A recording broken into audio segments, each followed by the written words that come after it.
It's great love that came out to meet you. Of his great love that's been coming through. Of his great love that's been coming out to entreat you. Of his love that's been coming through. Can be your love or my love.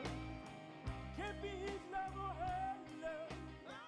Shalom, I am Rabbi Shaul Praver. You're watching Rabbi Rock.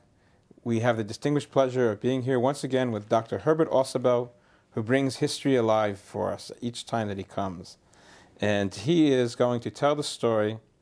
He's going to reenact the story. He's going to be the story once again. And we will hear about the life of Abraham Berish Ausubel. My father's name was Shulam, and his father's name was Moses Ausubel. Moses was a scholar who did not have a pocketbook to match his intellectual accomplishments. Moses had married, interestingly enough, Scheindel da Silva. Scheindel was a descendant of Jews who had fled Spain at the time of the Edict of Expulsion, which was issued by Ferdinand and Isabella in the year 1492. So it had significance other than someone sailing the ocean blue. In any case, her family was now living in the Ashkenazic world, and so she was brought up speaking Yiddish rather than Ladino. And she married Moses Ausubel, and they had 5 children before, rest her soul, she passed away. My grandfather, Moses, then remarried. His second wife was anxious to reduce the number of people in the household because she was hoping to have a family of her own. And she wanted to have enough money to support children by her. And so the oldest son, Judah, and the second-born son, Shulam, my father, were sent off to become apprentices to master craftsmen. In this manner, they would live with the master craftsman and be on the food supply of the master craftsman, of course, performing work for it, and so there would be fewer mouths to feed. What kind of crafts did they learn? They both became master carpenters. And what happened after that was that when Judah completed his apprenticeship, he became a master carpenter. When my father completed his apprenticeship, he did the same. My father then married, and 5 children by my mother. I was the oldest of the children. Unfortunately, my mother passed away after giving birth to 5 children, and Shulam remarried. His second wife produced 5 children, and so there was now a family of a father and mother and 10 children. See, the town of Rozvadov was located on the west bank of the River San, not far from the Russian border. Now, we had heard over the years from Jews fleeing the pogroms in Russia that life for a Jew in Russia is not too good. In fact, you can get killed being a Jew in Russia.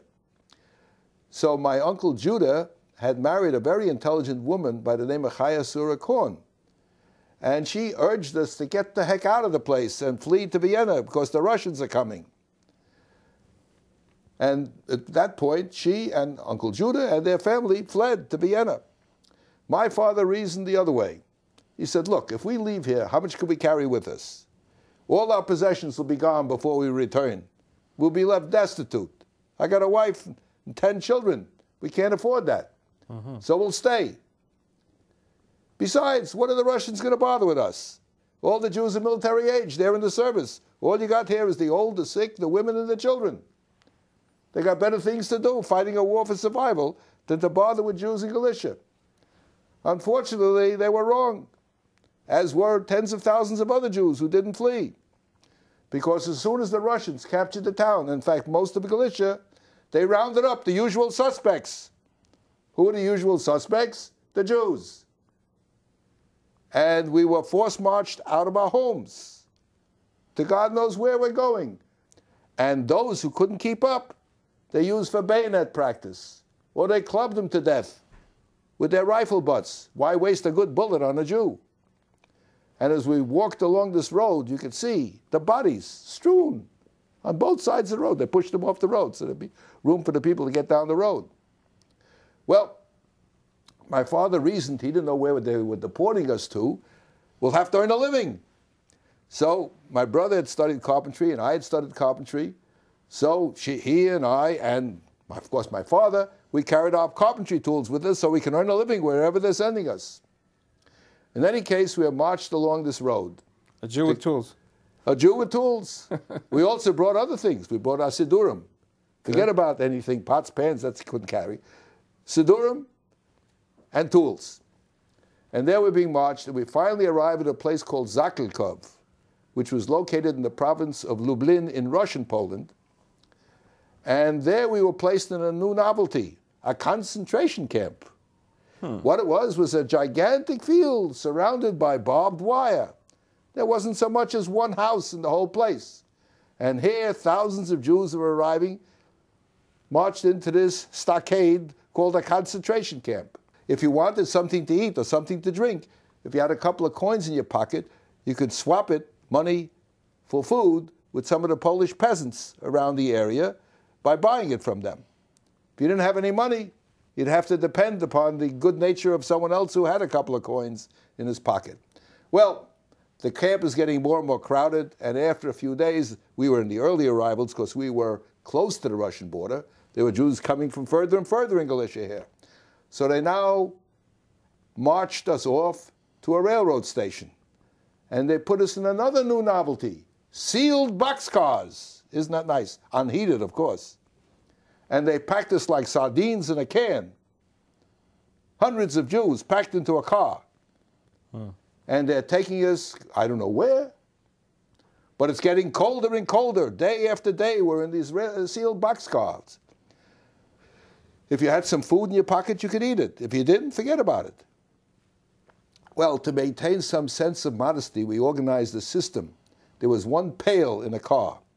So those who needed to finish their bodily functions, we would surround them by members of the same sex, turned away from the individual so to have, quotes, privacy, to use the pail. Days gone by, some of these people are old and sick and weak, and we're even having people dying in this boxcar. And on one side of the boxcar, we're stacking the bodies. Finally, we arrived at a place, I guess must be our destination, and we're ordered off the car, along with all the Jews in the other boxcars. And we are in the city of Tartarsk, in central Siberia. Now, we knew some Russian because we lived close to the Russian border. And so the Russian officer is telling us we can do whatever we want, except go home. And to emphasize the point that we're not going to start a multi-thousand-mile march back to Galicia, they stationed Russian troops to the west of this area with orders to shoot to kill any Jew who starts westward. Now, some of the people are a little confused. What's west, what's north, what's south, what's east? And a couple started walking westward. They were shot on the spot. It was the coldest weather I had ever experienced. It was 3 feet of snow on the ground. Your nose was turned to ice in a matter of a couple of minutes. My father said, listen, we have to get out of here. But all the doors in the town are locked. Incidentally, you know how they know who was a Jew? After all, it might be a local marching westward. See, the people in this area were all Tatar. They looked like the Chinese. So anyone who was a Caucasian, especially if he had a beard and side curls, or if he was a woman with a babushka on her head, they'd shoot him on the spot. So here we are. My father says we might as well go south into China. He had some vague idea about a country called China. And then maybe when we get to China, we can start walking westward to Galicia. Now, mind you, he wasn't a geographer. He never had a college education. He was sent off to learn to be a carpenter when he was 7 years old. And he certainly didn't know Chinese. But we're going. Somehow that first winter we made it across the mountains of central Siberia. But we paid a price. 6 of my 10 siblings died on that first voyage or trip. And we arrive in Mongolia. And we come into a town called Ulam-Ul, a Mongol town. From the look of the faces of these people, You could sense they had never seen a Caucasian. You know, in Western literature, you're taught the Mongols are these horrors. They came and raped and pillaged and murdered. These are the nicest people I had come across.